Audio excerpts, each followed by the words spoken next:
नमस्कार साथियों, आप लोगों का स्वागत है हमारे YouTube channel CGPSC and CG Vyapam पर। दोस्तों, आज आप लोगों के लिए 30 महत्वपूर्ण प्रश्न लेकर आया गया है, जो कि बाल विकास एवं शिक्षा शास्त्र विषय से है ना। तो इसमें 30 महत्वपूर्ण प्रश्न देखेंगे, जो कि आगामी भर्ती छात्रावास अधीक्षक भर्ती परीक्षा 2024 और छत्तीसगढ़ राज्य शिक्षक पात्रता परीक्षा उसके दृष्टिकोण से बहुत ही ज़्यादा महत्वपूर्ण है। तो हमारे साथ लास्ट तक बने रहेगा, इस वीडियो को अंत तक जरूर देखिएगा। इसमें दोस्तों जो लगातार पूछे गए प्रश्न हैं, उन प्रश्नों को लेकर आया गया है, तो इसको पूरा अंत तक जरूर देखिएगा। इसका पीडीएफ प्राप्त करने के लिए दोस्तों हमारे टेलीग्राम चैनल का लिंक है डिस्क्रिप्शन बॉक्स में दे दिया गया, तो वहां से जाकर जुड़ सकते हैं और इसका टेलीग्राम से पीडीएफ है वो प्राप्त कर सकते हैं। और जितने भी नए दोस्त हमारे इस वीडियो को पहली बार देख रहे होंगे दोस्तों, वो हमारे चैनल को अवश्य सब्सक्राइब करिएगा, साथ में बेल आइकन को भी प्रेस करिएगा। और वीडियो पसंद आएगा तो दोस्तों 3 लोगों को अवश्य इस वीडियो को शेयर करिएगा। तो चलते हैं बिना किसी देरी के अपने प्रश्न नंबर 1 की तरफ। तो देखिए दोस्तों, यहाँ पर प्रश्न नंबर 1 बोलता है कि सीखने की प्रोजेक्ट विधि, है ना, सीखने की प्रोजेक्ट विधि के किस अवस्था के लिए उपयोगी होती है? बाल्यावस्था के लिए, पूर्व बाल्यावस्था के लिए, किशोरावस्था के लिए, या फिर उपरोक्त सभी के लिए? तो यहाँ पर दोस्तों जो सीखने की जो प्रोजेक्ट विधि है ना, लर्निंग में यहाँ पर जो अवस्था होती है प्रोजेक्ट विधि, वो कौन सा अवस्था के लिए आता है? तो इसका जो करेक्ट आंसर हो जाएगा दोस्तों, वो हो जाएगा आपका सभी स्टेजेस में दोस्तों प्रोजेक्ट विधि है उसको उपयोग है हम कर सकते हैं। बाल्यावस्था में भी कर सकते हैं, पूर्व बाल्यावस्था में भी कर सकते हैं, और किशोरा अवस्था में भी हम है वो कर सकते हैं। तो इसके इस प्रकार से जो आपका ऑप्शन डी है वो बिल्कुल सही हो जाएगा। चलिए दोस्तों, अगला प्रश्न की ओर है वो बढ़ते हैं। अगला प्रश्न है दोस्तों, यहाँ पर देखिए, किस मनोवैज्ञानिक के अनुसार सीखने का मतलब ज्ञान निर्माण करना है? स्किनर के अनुसार, पियाजे के अनुसार, थार्नडाइक के अनुसार, या फिर लेव वाइगोत्स्की के अनुसार? तो यहाँ पर दोस्तों इसका जो करेक्ट आंसर हो जाएगा वो हो जाएगा आपका ऑप्शन बी है दोस्तों, वो बिल्कुल सही हो जाएगा। दोस्तों यहाँ पर जो सीखने का मतलब ज्ञान का निर्माण करना है, इस वाक्य का दोस्तों जीन पियाजे के द्वारा है वो दिया गया था, जो कि प्रथम बाल मनोवैज्ञानिक थे दोस्तों, जिनके द्वारा है यह चीज है वो बताया गया था। और साथ में इनके द्वारा, है ना, जो बाल्यावस्था की जो अवस्थाएं, 4 अवस्थाएं हैं, है ना, उनको भी जीन पियाजे के द्वारा ही बताया गया है। चलिए अगला प्रश्न की ओर है वो बढ़ते हैं। अगला प्रश्न है दोस्तों, यहाँ पर मूल्यांकन किया जाना चाहिए। मूल्यांकन से बच्चे पढ़ेंगे, पता लगता है बच्चों की उपलब्धि का, बच्चों की सीखने के स्तर का ज्ञान होता है, या फिर शिक्षकों की उपलब्धि का पता चलता है? तो यहाँ पर मूल्यांकन किया जाना दोस्तों क्यों तो है ना, तो इसका जो करेक्ट आंसर हो जाएगा दोस्तों, वो हो जाएगा आपका ऑप्शन सी है वो बिल्कुल सही हो जाएगा। दोस्तों यहाँ पर बच्चों के सीखने का जो स्तर है ना, उसका ज्ञान होता है किसे? मूल्यांकन करने से, है ना। तो ये चीज को भी ध्यान में रखिएगा, बहुत ही महत्वपूर्ण। अगर कोई भी चीज है दोस्तों यहाँ पर, अगर, है ना, अगर आप मान लो अधिगम करता है और उसके सीखने का स्तर है उसको हमें जानना है, तो उसके लिए बेस्ट तरीका होता है कि मूल्यांकन के माध्यम से हम किसी भी बच्चे की, उन्होंने क्या चीज़ सीखा है, अधिगम में क्या चीज़ सीखे, उसके बारे में पूरी जानकारी है वो ले सकते हैं। इस प्रकार से जो आपका ऑप्शन सी है वो बिल्कुल सही है।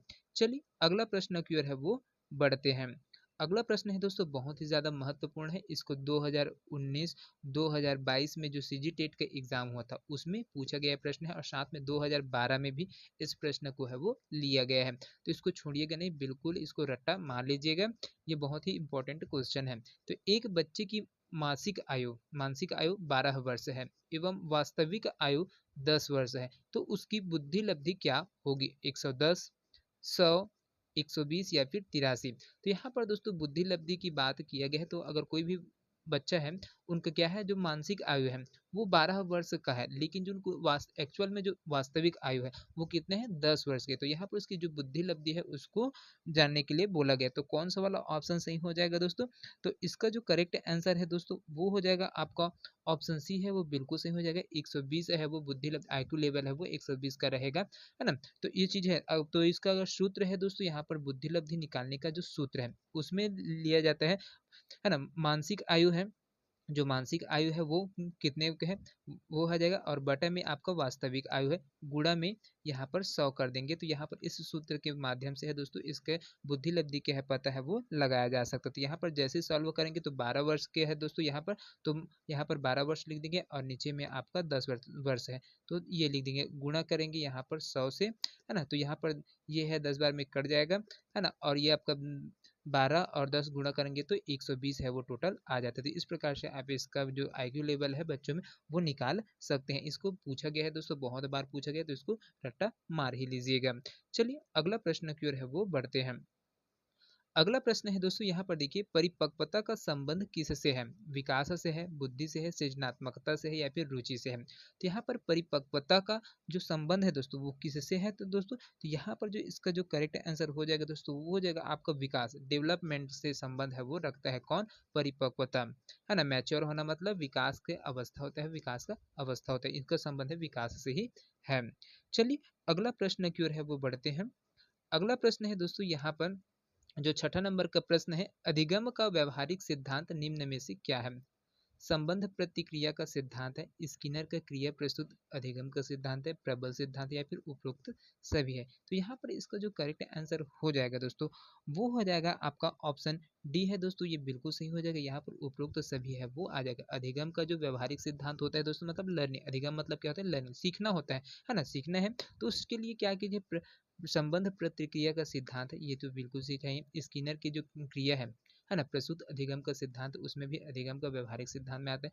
प्रबलन है उसका भी सिद्धांत है ना। तो ये चीज है बताया गया, तो इस प्रकार से आपका ऑप्शन डी है वो बिल्कुल सही है। साथ में स्किनर की जो क्रिया प्रसूत अधिगम का सिद्धांत है दोस्तों उसमें, और प्रबलन सिद्धांत, ये अधिगम के व्यवहारिक सिद्धांत है, दोनों से संबंधित है ना। तो ये चीज को ध्यान में रखिए कि ये वाला है ना, तो इस वजह से ये सब है वो आपका ऑप्शन डी है वो आया है। चलिए अगला प्रश्न की ओर है वो बढ़ते हैं। अगला प्रश्न है दोस्तों, शिक्षा का अधिकार अधिनियम 2009 लागू नहीं होता है। निःशक्त बच्चे, 6 से 14 आयु वर्ग के बच्चे, 14 से 18 वर्ष की आयु के बच्चे या फिर बच्चों की नियमित उपस्थिति? तो यहाँ पर दोस्तों ये बहुत ही महत्वपूर्ण प्रश्न है। शिक्षा का अधिकार अधिनियम 2009 है ना, वो लागू नहीं होता है। तो किस पर लागू नहीं होता है दोस्तों? तो इसका जो करेक्ट आंसर हो जाएगा वो हो जाएगा आपका जो 7 का आपका ऑप्शन सी है वो बिल्कुल सही हो जाएगा दोस्तों। यहाँ पर 14 से 18 वर्ष के बीच के जो आयु के बच्चे हैं उनके ऊपर है ये जो शिक्षा अधिकार का जो नियम है दोस्तों 2009 में पारित किया गया था वो लागू नहीं होते। बाकी जो 6 से 14 वर्ष के जो आयु वर्ग के बच्चे हैं उनके तक है वो लागू होता है। चलिए अगला प्रश्न की ओर है वो बढ़ते हैं। अगला प्रश्न है दोस्तों, राष्ट्रीय पाठ्यचर्या की रूपरेखा 2005 दस्तावेज में भाषा के लिए निहित है। एक भाषा के लिए, द्विभाषा के लिए, तीन भाषा के लिए, फिर बहु भाषा के लिए? तो यहाँ पर इसका जो करेक्ट आंसर है दोस्तों वो हो जाएगा आपका ऑप्शन डी है दोस्तों, वो बिल्कुल सही हो जाएगा। बहुभाषा के लिए दोस्तों यहाँ पर जो राष्ट्रीय पाठ्यचर्या है ना, एनसीएफ है ना, ये इसकी जो रूपरेखा 2005 में बनाया गया था और दस्तावेज है तो उसमें दिया गया था, उसमें निहित किया गया है, तो उसमें बहुभाषा के लिए ये बनाया गया है। तो यहाँ पर एनसीएफ 2005 है दोस्तों, उसके जो मार्गदर्शी जो सिद्धांत है उनमें कुछ चीज है जिसमें के लिए बनाया गया था। तो क्या क्या चीज पॉइंट था दोस्तों? तो पहला पॉइंट था इसमें आपका जो ज्ञान को स्कूल की बाहरी जीवन से है दोस्तों जोड़ना है आपको, है ना। दूसरा चीज है पढ़ाई को रटन प्रणाली से क्या क्या किया जाना है, मुक्त करके रखना चाहिए था। और तीसरा पॉइंट है दोस्तों इसमें पाठ्य चर्चा, पाठ्य पुस्तक केंद्रित न रह जाए, मतलब जो पाठ्य पुस्तक है उसी के अंदर में है, आपको जो ज्ञान है उसको नहीं देना, उससे बाहर हटकर भी आपको सरल तरीके से आपको पूरा बताना है बच्चों को, है ना। तो ये चीज है वो समझाया गया। साथ में परीक्षाओं को अधिक लचीला और कक्षा कक्ष के जो जीवन के साथ समेकित करने के लक्ष्य भी है 2005 की जो रूपरेखा है उसमें है वो रखा गया है। तो ये सब कुछ मुख्य पॉइंट है जिसको आपको याद रखना है। चलिए अगला प्रश्न की ओर है दोस्तों बढ़ते हैं। अगला प्रश्न है यहाँ पर, इनमें से कौन पाठ्य चर्चा एनसीएफ 2005 का मार्गदर्शी सिद्धांत नहीं है? वो पूछा गया है दोस्तों। तो इसको आपको बताना है, तो यहाँ पर इसका जो करेक्ट आंसर हो जाएगा वो चीज है, देखिएगा यहाँ पर देखिए, ज्ञान को स्कूल के बाहरी जीवन से जोड़ना है, पढ़ाई को रटन प्रणाली से मुक्त कराना है, अंग्रेजी भाषा में शिक्षा देना है और बच्चों को चहुमुखी विकास के अवसर उपलब्ध कराना है। तो यहाँ पर जो एनसीएफ 2005 का मार्गदर्शी सिद्धांत नहीं है उसमें क्या चीज आ जाएगा दोस्तों? तो आपका ऑप्शन सी है वो बिल्कुल सही हो जाएगा। अंग्रेजी भाषा में शिक्षा देना ये अनिवार्यता नहीं रखा गया है। 2005 का जो सिद्धांत पार्ट एनसीएफ का जो थ्योरी था है ना, सिद्धांत था, उसमें अंग्रेजी भाषा को लोग प्रायोरिटी है वो देने के लिए नहीं रहेगा। इसको हमारे यहाँ पे क्या है, द्वितीय भाषा के रूप में रखा गया है। आप जो बच्चा जिस माध्यम में पढ़ना चाहता है उसमें हम उसको पढ़ा सकते हैं, लेकिन यहाँ पर अनिवार्यता है वो नहीं रखा गया है। चलिए अगला प्रश्न की ओर है वो बढ़ते हैं। अगला प्रश्न है दोस्तों यहाँ पर, तनाव और क्रोध की अवस्था है शैशवावस्था, किशोरावस्था, बाल्यावस्था या फिर वृद्धा अवस्था? तो तो यहाँ पर कौन सी अवस्था है दोस्तों जिसमें बच्चे क्या करते हैं, तनाव और क्रोध की अवस्था है उससे जूझते हैं। तो इसका जो करेक्ट आंसर हो जाएगा दोस्तों वो हो जाएगा आपका ऑप्शन बी है दोस्तों, वो बिल्कुल सही हो जाएगा। यहाँ पर जो किशोरावस्था होता है दोस्तों उसमें बच्चे क्या करते हैं, तनाव और क्रोध है उसमें परिलक्षित होता है। इसका जो स्टेटमेंट दिया था दोस्तों उनमें स्टैनले हॉल ने ही दोस्तों बताया था जो किशोरावस्था को तनाव और क्रोध की अवस्था है वो कहा था। किसने बोला था, तो स्टेनले ने, है ना, स्टेनले हॉल है उनके द्वारा है ये बोला गया था कि जो किशोरावस्था होती है वो तनाव और क्रोध की अवस्था होती है, किसमें, बच्चों में। तो चलिए अगला प्रश्न की ओर है वो बढ़ते हैं। अगला प्रश्न है दोस्तों यहाँ पर, शर्म तथा गर्व जैसी भावना का विकास किस अवस्था में होता है, शैशवावस्था में, बाल्यावस्था में, किशोरावस्था में या फिर वृद्धा अवस्था में। तो यहाँ पर दोस्तों इसका क्या चीज बोला गया, शर्म और गर्व जैसी भावना का विकास किस अवस्था में होता है, बच्चों में, है ना। तो इसका जो करेक्ट आंसर है दोस्तों वो हो जाएगा आपका ऑप्शन बी है वो दोस्तों, वो बिल्कुल सही हो जाएगा। बाल्यावस्था है उसमें क्या करते हैं, जो बच्चे हैं उसमें शर्म की भावना आती है और गर्व जैसी भावनाएं है वो निहित होती है ना। इन भावनाओं का जो विकास होता है दोस्तों बाल्यावस्था में होता है, क्योंकि जो बाल्यावस्था होता है उसमें संवेगात्मक विकास का एक अनोखा काल रहता है दोस्तों, इस वजह से इसको माना गया आपका ऑप्शन बी को, बाल्य अवस्था को। चलिए अगला प्रश्न की ओर है वो बढ़ते हैं। अगला प्रश्न है दोस्तों, ये सभी प्रश्न दोस्तों बहुत ही इंपॉर्टेंट है, ये कि टेट के एग्जाम है, टीईटी का एग्जाम है और जो छात्रावास अधीक्षक का एग्जाम है उसमें ये लगातार पूछे गए प्रश्न है, तो इन प्रश्नों को बिल्कुल नहीं छोड़िएगा। अगला प्रश्न 12 नंबर का, मैकडूगल के अनुसार मूल प्रवृत्ति जिज्ञासा का संबंध संवेग कौन सा है, भय है, घृणा है, आश्चर्य है या फिर भूख है। तो यहाँ पर दोस्तों इसका जो करेक्ट आंसर हो जाएगा, है ना, वो हो जाएगा आपका ऑप्शन सी है वो बिल्कुल सही हो जाएगा दोस्तों। यहाँ पर जो मैकडूगल के अनुसार दोस्तों जो जो मूल प्रवृत्तियां होती है ना, वो कितने प्रकार की होती है, 14 प्रकार की होती है, जिसमें जिज्ञासा का संबंध है दोस्तों आपका किससे रहेगा, आश्चर्य से है वो रहेगा। तो इसको बताया गया, तो इसकी 14 मूल प्रवृत्ति है उसके बारे में है वो व्याख्या नहीं किया गया है ना। चलिए अगला प्रश्न की ओर है वो बढ़ते हैं। अगला प्रश्न है दोस्तों यहाँ पर देखिए, पियाजे की संज्ञानात्मक विकास सिद्धांत के अनुसार संवेगी क्रियात्मक अवस्था होती है जन्म से 2 वर्ष, 2 से 7 वर्ष, 7 से 11 वर्ष या फिर 11 से 16 वर्ष। तो यहाँ पर दोस्तों इसका जो करेक्ट आंसर है दोस्तों वो हो जाएगा आपका ऑप्शन ए है दोस्तों, वो बिल्कुल सही हो जाएगा। जन्म से 2 वर्ष की अवस्था होती है दोस्तों, कौन सा वाला, यहाँ पर संवेगी क्रियात्मक अवस्था होती है, सेंसरी मोटर स्टेज है वो जन्म से 2 वर्ष के बीच की अवस्था होती है ना। तो इसको ध्यान में रखिएगा, बहुत ही महत्वपूर्ण प्रश्न है। तो इसको दोस्तों इस सिद्धांत को दोस्तों जीन पियाजे के द्वारा है दिया गया था, जो संज्ञानात्मक विकास का सिद्धांत है वो जाना था। उनके अनुसार जो था आपका जन्म से लेकर 2 वर्ष तक की अवस्था है वो संवेदी क्रियात्मक अवस्था कहलाती है, जिसको इंग्लिश में सेंसरी मोटर स्टेज क्या है वो जाना जाता है। इन्होंने 4 स्टेजेस है वो बताया है। चलिए अगला प्रश्न की ओर है वो बढ़ते हैं। अगला प्रश्न है दोस्तों यहाँ पर देखिए, विकास में वृद्धि से तात्पर्य क्या है, ज्ञान में वृद्धि, संवेग में वृद्धि, वजन में वृद्धि या फिर आकार, सोच समझ और कौशलों में वृद्धि। तो यहाँ पर दोस्तों इसका जो करेक्ट आंसर क्या हो जाएगा, विकास में वृद्धि से तात्पर्य क्या चीज का लिखा गया है। तो इसका जो करेक्ट आंसर है दोस्तों वो हो जाएगा आपका आकार, सोच समझ और कौशलों में वृद्धि से संबंध रखता है, किसका, तो विकास का जो डेवलपमेंट होता है दोस्तों उसका वृद्धि होता है किसके लिए, तो यहाँ पर आकार में भी वृद्धि होता है, सोच में वृद्धि होता है, समझ में भी और कौशलों का जो विकास है उसमें भी है वो वृद्धि होता है। तो ये आपका ऑप्शन डी है वो बिल्कुल सही हो जाएगा। चलिए अगला प्रश्न की ओर है वो बढ़ते हैं। अगला प्रश्न है दोस्तों बहुत ही महत्वपूर्ण प्रश्न है ये, बाल्य अवस्था होती है कितने वर्ष की होती है, 5 वर्ष तक होती है, 12 वर्ष तक होती है, 21 वर्ष तक होती है, फिर कोई भी नहीं होती। तो बाल्य अवस्था दोस्तों कितने वर्ष तक की होती है, तो यहाँ पर इसका जो करेक्ट आंसर हो जाएगा दोस्तों वो हो जाएगा आपका 12 वर्ष तक होती है बाल्य अवस्था। यहाँ पर दोस्तों ये जो एक मनोवैज्ञानिक है कि कौन, हरलॉक नाम का, है ना, हरलॉक नाम का जो वैज्ञानिक है उनके अनुसार दोस्तों जो बाल्यावस्था है वो 6 वर्ष से कितने 12 वर्ष तक है वो होते हैं, इनकी अवस्था है वो इनके बीच में है वो माना गया है। तो इसको ध्यान में रखिए कि इतने 6 से 12 वर्ष के बीच में जो बाल्य अवस्था है उसको माना गया किसके अनुसार, हॉरलॉक के अनुसार। चलिए अगला प्रश्न की ओर है वो बढ़ते हैं।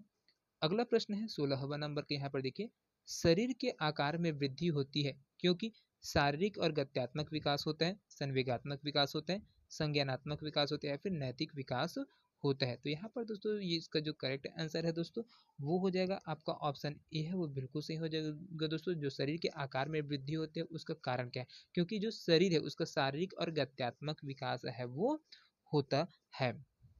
चलिए अगला प्रश्न की ओर है वो बढ़ते हैं। अगला प्रश्न है दोस्तों यहाँ पर, शारीरिक विकास का क्षेत्र है स्नायुमंडल, स्मृति, अभिप्रेरणा या फिर समायोजन। तो यहाँ पर दोस्तों ये बहुत ही महत्वपूर्ण प्रश्न पूछा गया है। जो शारीरिक विकास का क्षेत्र है वो क्या क्या चीज होता है? तो ऑप्शन में देखिए इसमें से क्या चीज आ जाएगा दोस्तों, का जो करेक्ट आंसर हो जाएगा इसका। तो इसका जो है दोस्तों आपका ऑप्शन ए है वो बिल्कुल से हो जाएगा स्नायु मंडल। इस यहाँ पर दोस्तों जो शारीरिक विकास का जो क्षेत्र के अंतर्गत आता है उसमें आपका क्या क्या चीज का विकास होता है? स्मृति का होता है, अभिप्रेरणा और समायोजित, है ना, समय, ये मानसिक विकास के क्षेत्र में आते हैं दोस्तों, है ना। जितने भी आपका स्मृति है ना, स्मृति है, अभिप्रेरणा है और आपका जो समायोजन है ना, ये किस में आता है? आपका मानसिक विकास के क्षेत्र में आता है। लेकिन जो स्नायु मंडल है दोस्तों वो आपका शारीरिक विकास के क्षेत्र के अंतर्गत है वो आता है। तो इस पॉइंट को ध्यान में रखिएगा, बहुत ही महत्वपूर्ण प्रश्न है। चलिए अगला प्रश्न की ओर है वो बढ़ते हैं। अगला प्रश्न है यहाँ पर 18वां नंबर का, वर्तमान में निःशक्त बच्चों की शिक्षा के लिए कहा गया है समावेशी शिक्षा, विशेष शिक्षा, समेकित शिक्षा या फिर कोई नहीं। तो यहाँ पर इसका जो करेक्ट आंसर है दोस्तों वो हो जाएगा आपका 18 नंबर का जो प्रश्न है उसका जो करेक्ट आंसर वो हो जाएगा आपका समावेशी शिक्षा। जो निःशक्त जन बच्चे हैं दोस्तों उनके लिए जो शिक्षा के लिए कहा गया तो क्या है, एक साथ है शिक्षा है दोस्तों वो प्राप्त करना है ना। तो इस वजह से ये क्या हो जाएगा, समावेशी शिक्षा के अंतर्गत है वो रखा गया है। तो इसको ध्यान में रखिएगा, बहुत ही महत्वपूर्ण प्रश्न है। जो समावेशी शिक्षा का तात्पर्य क्या है दोस्तों, सामान्य और जो विशिष्ट क्षमता वाले जो बालक है या बच्चे हैं उनको एक साथ है वो शिक्षा प्रदान करना है। इस वजह से यहाँ पर समावेशी शिक्षा का है उसका वर्णन है, व्याख्या है वो किया गया है। चलिए अगला प्रश्न की ओर है वो बढ़ते हैं। अगला प्रश्न है यहाँ पर, व्यक्तित्व विकास की अवस्था कौन कौन सी है? अधिगम एवं वृद्धि, व्यक्तिवृत्त अध्ययन, उपचारात्मक अध्ययन या फिर इनमें से कोई नहीं। तो यहाँ पर दोस्तों इसका जो करेक्ट आंसर है वो क्या हो जाएगा, जो आपका व्यक्तित्व विकास की जो अवस्था है वो कौन सा वाला हो जाएगा? तो आपका ऑप्शन ए है वो बिल्कुल सही हो जाएगा, अधिगम और वृद्धि। ये दोनों क्या क्या है, व्यक्तित्व की विकास की अवस्थाएं है वो होती है। चलिए अगला प्रश्न की ओर है वो बढ़ते हैं। अगला प्रश्न है दोस्तों बहुत ही ज्यादा महत्वपूर्ण है। यहाँ पर देखिए, यदि आपकी कक्षा का बच्चा सी को डी तथा डी को सी लिखे या पढ़े तो वह कौन से रोग से पीड़ित है? मलेरिया से, डिसलेक्सिया से, फाइलेरिया से या फिर टाइफाइड से। तो यहाँ पर दोस्तों इसका जो करेक्ट आंसर है ना, उसका आंसर हो जाएगा दोस्तों जो आपका ऑप्शन बी है ना। आपका ऑप्शन बी है वो बिल्कुल सही हो जाएगा दोस्तों। जो अगर कोई भी बच्चा है जो क्या है सी को डी पढ़ता है और डी को सी पढ़ता है तो उनमें जो रोग से वो ग्रसित है वो क्या हो जाएगा, डिसलेक्सिया हो जाएगा। डिसलेक्सिया एक ऐसा रोग होता है दोस्तों जिसमें लेखन है ना, जो जो राइटिंग किया रहता है आपका लेखन संबंधी जो अधिगम है उनमें क्या होती है वो विकलांगता है वो दिखाई देता है। तो इस प्रकार के से जो बच्चे ग्रसित होते हैं उनको डिसलेक्सिया के नाम से है वो जाना जाता है। चलिए अगला प्रश्न की ओर है वो बढ़ते हैं।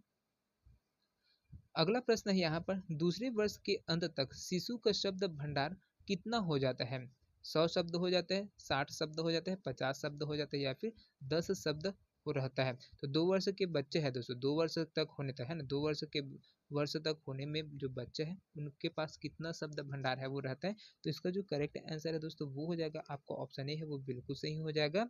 100 शब्द है उनके पास है वो हो जाता है। क्योंकि जो शैशवावस्था होता है दोस्तों, पहला स्टेज होता है आपका शैशवावस्था, है ना। शैशवावस्था इसमें कितने हैं, 0 से 2 वर्ष तक के जो बच्चे हैं वो इस अवस्था में आते हैं। और इस अवस्था में दोस्तों आपका जो शिशु है उनके पास जो शब्द भंडार होता है वो 100 शब्द का हो जाता है। चलिए अगला प्रश्न की ओर है वो बढ़ते हैं। बहुत ही महत्वपूर्ण प्रश्न है दोस्तों, इसको 5 बार है वो लगातार है वो दोस्तों, जो छत्तीसगढ़ शिक्षक पात्रता परीक्षा हुआ है उसमें इस प्रश्न को पूछा गया है। आरटीई एक्ट 2009 के अनुसार प्राथमिक विद्यालयों में शिक्षकों की प्रति सप्ताह कुल कितने घंटे की योजना बनाकर जो कार्य करना है वो बताया गया है? 30 घंटे, 45 घंटे, 42 घंटे या फिर 50 घंटे। तो यहाँ पर दोस्तों इसका जो करेक्ट आंसर है दोस्तों वो हो जाएगा आपका ऑप्शन बी है दोस्तों, वो बिल्कुल सही हो जाएगा। यहाँ पर जो योजना बनाया गया है पढ़ाने का है ना, विद्यालय में प्राथमिक शिक्षा का उसके विद्यालय में जो प्रति सप्ताह जो घंटे पढ़ाने के लिए बोला गया है वो 45 घंटे की योजना है वो बनाया गया। आरटी है ना, राइट टू एजुकेशन एक्ट 2009 है, राइट टू एजुकेशन एक्ट 2009। उनके अनुसार दोस्तों जो 6 से 14 वर्ष के आयु के बच्चे हों उनको फ्री में भी शिक्षा देना है। तो ये इसका है उनके फ्री में शिक्षा उपलब्ध कराने के लिए दोस्तों जो ये आरटी एक्ट है 2009 उसको लाया गया था। और इसके अंतर्गत दोस्तों जो पहली से कक्षा 5वीं तक के बच्चे हैं उनके लिए जो कार्य दिवस है वो कितने हैं, पूरे साल भर में 200 कार्य दिवस है, 200 दिन है ये कार्य करेंगे। और यहाँ पर 800 घंटे है इनके लिए है वो आरक्षित है वो किया गया है। और कक्षा 6वीं से 8वीं तक के जो बच्चे हैं दोस्तों उनके लिए 220 दिन का कार्य दिवस रखा गया है और साथ में 1000 घंटा है वो इनके लिए रखा गया है। और एक हफ्ता में दोस्तों आपका 45 घंटा है वो रखा गया है। तो इन सब को है ध्यान में रखना, बहुत ही महत्वपूर्ण क्वेश्चन है। चलिए अगला प्रश्न की ओर है दोस्तों बढ़ते हैं। अगला प्रश्न है यहाँ पर, बच्चों की रुचि बनाए रखने के लिए आप कौन सी विधि का चयन करेंगे? बच्चों में अगर रुचि बनाए रखना है दोस्तों आप कौन सी विधि का प्रयोग करेंगे? ऑप्शन ए में दिया है बच्चों को पढ़कर आने कहेंगे और प्रश्न पूछेंगे।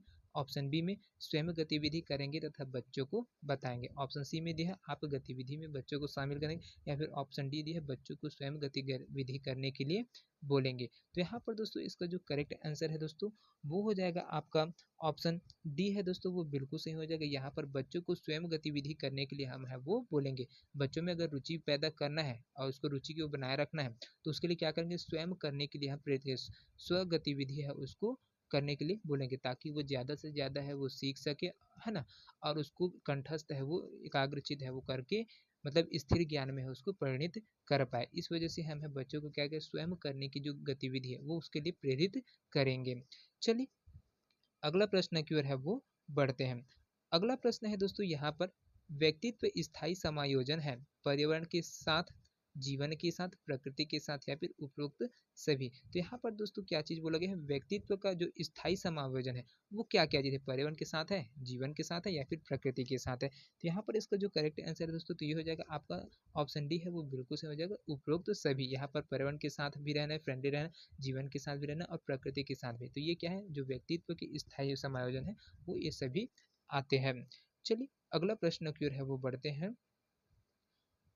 अगला प्रश्न है दोस्तों यहाँ पर देखिए, शैशवावस्था की मुख्य विशेषता क्या नहीं है? सीखने की प्रक्रिया में तीव्रता, जिज्ञासा की प्रवृत्ति, अनुकरण द्वारा सीखने की प्रवृत्ति या फिर चिंतन प्रक्रिया। तो यहाँ पर इसका जो करेक्ट आंसर है दोस्तों वो हो जाएगा आपका ऑप्शन ऑप्शन डी है दोस्तों, वो बिल्कुल सही हो जाएगा। यहाँ पर जो चिंतन प्रक्रिया वो शैशवावस्था की मुख्य विशेषता में नहीं आता है। बाकी सीखने की तीव्रता, जिज्ञासा की प्रवृत्ति, अनुकरण द्वारा सीखने की प्रवृत्ति, है ना, ये सब आती है। साथ में इसके साथ में कल्पना है वो आ जाता है, दोहराने की प्रवृत्ति होती है, बच्चों में दूसरों पर निर्भरता रहती है और वो ये क्या करते हैं, अनुकरण करने की इसके पास है वो प्रकृति है वो रहते एक दूसरे जो व्यक्ति है बोलते हैं, उनसे बड़े व्यक्ति है जो बोलते हैं तो बच्चे उसको देख कर है उसके अनुकरण करते हैं और उन्हीं के जैसे है वो बोलने के क्या है वो काम करते हैं। और साथ में इसका जो मूल प्रत्यात्मकता है वो भी दिखाई देता है। तो ये कुछ 7-8 प्रकार की जो प्रवृत्तियां हैं वो इस अवस्था में बताया गया। और जो शैशवावस्था होता है तो जन्म से 5 वर्ष की अवस्था के बीच में है होता है वो रहता है दोस्तों। शैशवावस्था जन्म से 5 वर्ष तक की अवस्था के अंतर्गत आता है और इनकी जो विशेषता है इसमें आता है। लेकिन आपका जो चिंतन प्रक्रिया इस अवस्था की विशेषता नहीं है। चलिए अगला प्रश्न की ओर है वो बढ़ते हैं।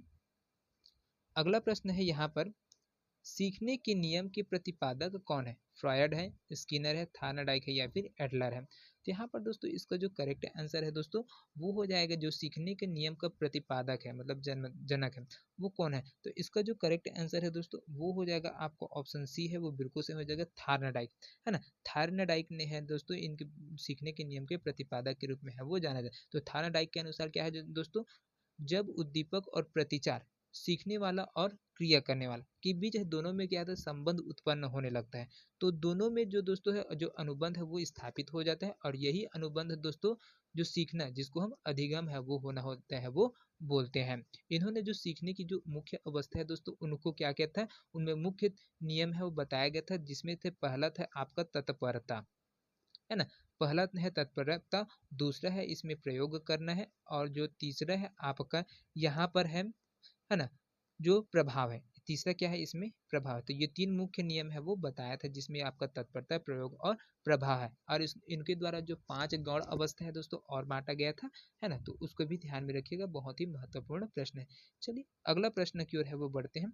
यहाँ पर अगला प्रश्न है दोस्तों, पिछड़े बालक ऐसे बच्चे हैं सीखने की गति धीमी हो, बुद्धि लब्धि स्तर 80 से 90 है, मानसिक रूप से अवस्था और असमायोजित व्यवहार है, उपरोक्त सभी है। तो यहाँ पर दोस्तों इसका जो करेक्ट आंसर हो जाएगा दोस्तों, वो हो जाएगा आपका ऑप्शन डी है, वो बिल्कुल सही हो जाएगा। मतलब पिछड़े बालक ऐसे बच्चे होते हैं जिसकी सीखने की गति क्या होती है, धीमी होती है, बुद्धि लब्धि उनका जो आईक्यू लेवल है वो कम होता है, 80 से 90 के बीच में रहता है, और मानसिक रूप से अवस्था और असमायोजित व्यवहार है वो उसमें परिलक्षित होते रहते हैं।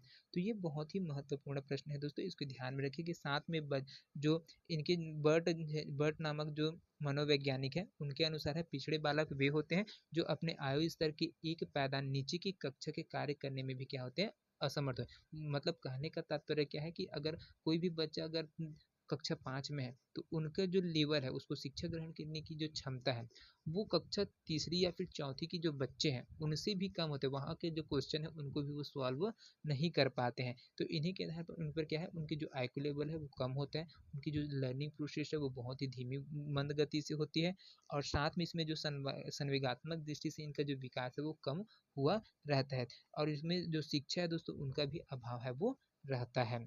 चलिए अगला प्रश्न की ओर है वो बढ़ते हैं। अगला प्रश्न है यहाँ पर, किस मनोवैज्ञानिक के अनुसार विकास एक सतत और धीमी धीमी प्रक्रिया है, कोलेशनिक, पियाजे, स्किनर या फिर हलाक। तो कौन से जो वैज्ञानिक है दोस्तों जिनके अनुसार क्या है, विकास एक सतत और धीमी प्रक्रिया है, कौन से मनोवैज्ञानिक है जिनके अनुसार यह कथन है वो दिया गया था, कोलेशनिक, पियाजे, स्किनर या फिर हरलॉक। तो यहाँ पर इसका जो करेक्ट आंसर हो जाएगा दोस्तों, वो हो जाएगा आपका ऑप्शन सी है दोस्तों, वो बिल्कुल सही हो जाएगा, स्किनर है दोस्तों। स्किनर के अनुसार दोस्तों विकास एक सतत और धीमी धीमी प्रक्रिया है, ये इनके द्वारा है वो बोला गया था। स्किनर है दोस्तों वो अमेरिकी मनोवैज्ञानिक है, और इनके BF स्किनर के अनुसार है ना, विकास एक क्या है, सतत और धीमी प्रक्रिया है। चलिए अगला प्रश्न की ओर है वो बढ़ते हैं। तो अगला प्रश्न है दोस्तों, यहाँ पर संवेगों की उत्पत्ति कहाँ से होती है, मूल प्रवृत्ति से, गत्यात्मक क्रियाएं से, पोषण से या फिर इनमें से कोई नहीं। तो यहाँ पर इसका जो करेक्ट आंसर है दोस्तों वो हो जाएगा आपका ऑप्शन ए है वो दोस्तों, वो बिल्कुल से जो संवेगों की उत्पत्ति होती है वो उनकी मूल प्रवृत्ति है वो होती है। तो चलिए दोस्तों आज के अंतिम प्रश्न की ओर है बढ़ पढ़ते हैं। जो 30वां नंबर का प्रश्न है बहुत ही ज़्यादा महत्वपूर्ण है। मानसिक विकास से प्रभावित करने वाले जो कारक है वो वंशानुक्रम है, परिवार का वातावरण है, परिवार की सामाजिक स्थिति या फिर उपरोक्त सभी है। तो यहाँ पर दोस्तों इसका जो करेक्ट आंसर है दोस्तों वो हो जाएगा आपका ऑप्शन डी है दोस्तों, वो बिल्कुल सही हो जाएगा, आपका उपरोक्त सभी है वो आ जाएगा। मानसिक विकास को प्रभावित करने वाले कारक में दोस्तों आपका वंशानुक्रम है वो आता है, परिवार का वातावरण आता है, और परिवार की सामाजिक, ये सभी क्या है, प्रभावित करने वाले कारक के रूप में आते हैं। तो दोस्तों ये 30 प्रश्न आप लोगों को कैसे लगा हमें कमेंट करके अवश्य बताएगा। वीडियो पसंद आया होगा तो दोस्तों ज़्यादा से ज़्यादा लोगों तक शेयर करें। तो मिलते हैं अगले वीडियो में, तब तक के लिए जय हिंद, जय Chhattisgarh. Thank you so much दोस्तों।